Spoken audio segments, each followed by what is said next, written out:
Tasty కజ్జికాయలు ready అయిపోయాయి. Modak shape లో కజ్జికాయలు. మోదక్ షేప్ లో ఎలా ప్రిపేర్ చేసుకోవాలో చూద్దామా? Hey guys, welcome back to one more video. ఈ వినాయక చవితికి పిండి వంటలు ఏమేం చేస్తున్నారు మీరు?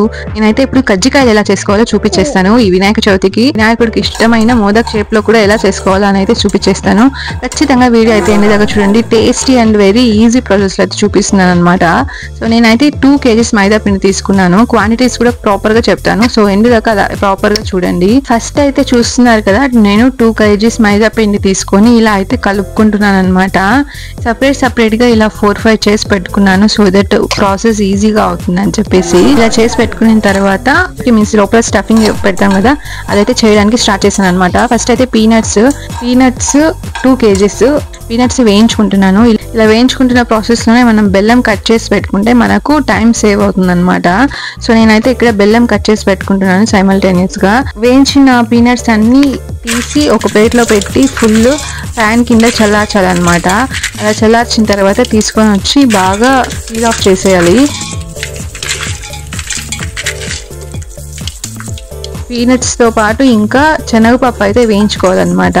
1 kg శనగపప్పు లైట్ గోల్డెన్ కలర్ వచ్చేంత వరకు వేయించుకోవాలి. తర్వాత అవి కూడా తీసి ప్లేట్ లో పెట్టి బాగా కొంచెం ఆరబెట్టేయాలి ఫ్యాన్ కింద, లేదా నార్మల్ గా కూడా ఆరబెట్టుకోవచ్చు. దాని తర్వాత ఇంకా నువ్వులు అయితే 200 grams వేసాను అనమాట. సో నువ్వులు 200 grams వేసుకొని బాగా వేయించుకుంటున్నాను లైట్ గోల్డెన్ కలర్ వచ్చేంత వరకు. బెల్లం అయితే 2 ముద్దలు తీసుకున్నాను అనమాట. సో ఇదే సరిపోయింది నాకు పర్ఫెక్ట్ గా. దాని తర్వాత చూస్తున్నారు కదా, ఇక్కడ ఇలాగా అన్ని పక్కపక్కల పెట్టుకునేయండి. బెల్లం, శనగపప్పు, పీనట్స్ ఇంకా నువ్వులు ఇలా పెట్టుకునేస్తే ఈజీ ప్రాసెస్ అయిపోతుంది అనమాట పౌడర్ చేసేదానికి.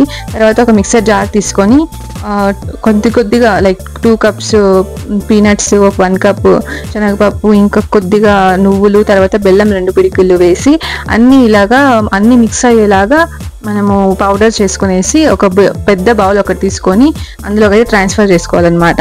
ఇందులో అలాగా మొత్తం పౌడర్ చేసేసి ఇందులోకి ట్రాన్స్ఫర్ చేసుకునేయాలి. ట్రాన్స్ఫర్ చేసుకున్న తర్వాత నేను వచ్చేసి ఇక్కడ యాలకుల పొడి అయితే చేస్తున్నాను, ఇలాచీ పౌడర్. సో దీన్ని షుగర్ వేసి కాస్త పౌడర్ చేస్తే ఈజీ అనమాట ఇంట్లో. సో ఇలా పౌడర్ చేసి లాస్ట్లో దీనిపైన వేసేసి మొత్తం బాగా మిక్స్ చేసుకోవాలి. ఇలా కింద నుంచి పైకి వరకు ఫుల్గా అసలు మిక్స్ చేయాలన్నమాట. మొత్తం బెల్లం లేదంటే ఒక చోట ఎక్కువ ఉండిపోతుంది, ఒక చోట తక్కువ ఉండిపోతుంది అనమాట. సో పర్ఫెక్ట్గా మొత్తం మిక్స్ చేసుకోవాలి. మిక్స్ చేసుకున్న తర్వాత పూరీలు చేయడానికి అయితే స్టార్ట్ చేస్తున్నాం అనమాట. సో ఇక్కడ చూస్తున్నారు కదా, మా అత్తయ్య లైక్ థ్రెడ్తో చేస్తున్నారు. ఇలా చేస్తే కొంచెం ఈజీ అవుతుంది. అండ్ ఆల్సో ఇది వాళ్ళు గోవా వాళ్ళు మోస్ట్లీ చేస్తూ ఉంటారు ఇలాగా. సో అదైతే వాళ్ళ ప్రాసెస్ అనమాట. చిన్న బాల్స్ లాగా కట్ చేసుకొని తర్వాత పూరీ లాగా చిన్నగా కొంచెం పల్చగా రుద్దుకోవాలన్నమాట. బికాజ్ మైదా కదా ఇది, అందుకని చెప్పేసి రుద్దుకున్న తర్వాత ఇలా చూస్తున్నారు కదా ఎన్ని రుద్దు పెట్టారు మా అత్తయ్య. సో ఇలాగ ఒక్కొక్కటి తీసుకొని ఇలా పెట్టుకుంటున్నాను అనమాట. ఇంకోటి వచ్చేసి గోవా వాళ్ళు ఏమంటే పీట మీద చేస్తారనమాట. ఇలాగా నేను చూస్తున్నారు కదా, ఇలాగా పూరీలు పెట్టుకొని ఒక 5 పెట్టాను. సో ఫిల్లింగ్ చేయడానికి ఇలా పీట మీద చేస్తారు. సో ఇది కూడా కొంచెం ఈజీ ప్రాసెస్ అవుతుంది. ఒకేసారి చాలా చేయొచ్చు అనమాట. లోపల ఫిల్లింగ్ వేసేసి తర్వాత క్లోజ్ చేసి చూస్తున్నారు కదా, ఇలా వాటర్ అయితే అప్లై చేస్తున్నాను అనమాట నేను క్లోజ్ చేసే ముందు. సో మైదా కాబట్టి ఈజీగా అంటుకునేస్తుంది. సో వాటర్ అప్లై చేసి క్లోజ్ చేసేసి జస్ట్ ఇది స్పూన్ చూస్తున్నారు కదా, ఇలాంటి ఒక స్పూన్ దొరుకుతుంది అనమాట. ఇక్కడ బిహైండ్ సైడ్ కట్టర్ లాగా ఉంటుంది, ఫ్రంట్ సైడ్ స్పూన్ లాగా ఉంటుంది అనమాట. జస్ట్ ఆ కట్టర్ ఉంటుంది కదా, దాన్ని తిప్పి ఇలా జస్ట్ కట్ చేస్తే చాలు, కట్ అయిపోతుంది. అండ్ అంతే అయిపోయింది అనమాట. కజ్జికాయ అయితే ప్రిపేర్ అయిపోతుంది అనమాట. తర్వాత తీసుకొని వచ్చి ఆయిల్ చూస్తున్నారు కదా, ఇలా వేడవ్వాలి. వేడైన తర్వాత ఒక్కొక్కటిగా ఇందులోకి వేసేసి, సో చూస్తున్నారు కదా, ఇలా ఆయిల్లో వేసిన తర్వాత గరిటెతో కాస్త ట్యాప్ చేసామంటే ఇవి ఉబ్బుతాయి అనమాట బాగా. సో చూస్తున్నారు కదా, ఇలాగైతే కాస్త లైట్గా ట్యాప్ చేయాలి, అప్పుడు బాగా ఉబ్బుతాయి అనమాట. ఇవి పైకి తేలుతాయి అనమాట. బాగా కాల్చుకోవాలన్నమాట గోల్డెన్ కలర్ వచ్చేంత వరకు. ఇక్కడ చూస్తున్నారు కదా, నేను చూపిస్తున్నాను. ఇలా గోల్డెన్ కలర్ వచ్చేంత వరకు వేయించుకొని తీసేసి పక్కలో బౌల్లో వేసుకోవాలన్నమాట.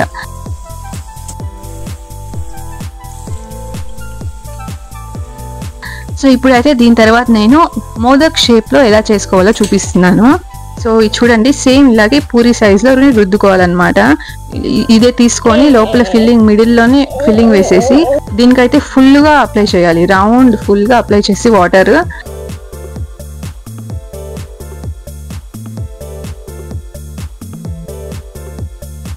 చిన్నగా తీసుకోవాలన్నమాట. ఫింగర్స్తో తీసుకొని లాస్ట్లో ఫుల్గా ఇలా జస్ట్ ప్రెస్ చేసి రౌండ్గా తిప్పేసి అంతే అయిపోయింది. చూసారు కదా ఎంత బాగా వచ్చిందో మోదక్ షేప్. సో మీకు ఇంకా ఒకటి చేసి చూపిస్తాను చూడండి, బాగా ఐడియా వస్తుంది. సో చూస్తున్నారు కదా ఇక్కడ చిన్న చిన్నగా ఒక్కొక్కటిగా తీసుకొని ఒక సైడ్ నుంచి వస్తూ తర్వాత మొత్తం ఒకేసారి తీసుకొని ఇలా జస్ట్ ఫింగర్స్తో లాస్ట్ టిప్లో ఇలా ఫోల్డ్ చేసినట్టు ప్రెస్ చేస్తే చాలా అయిపోతుంది.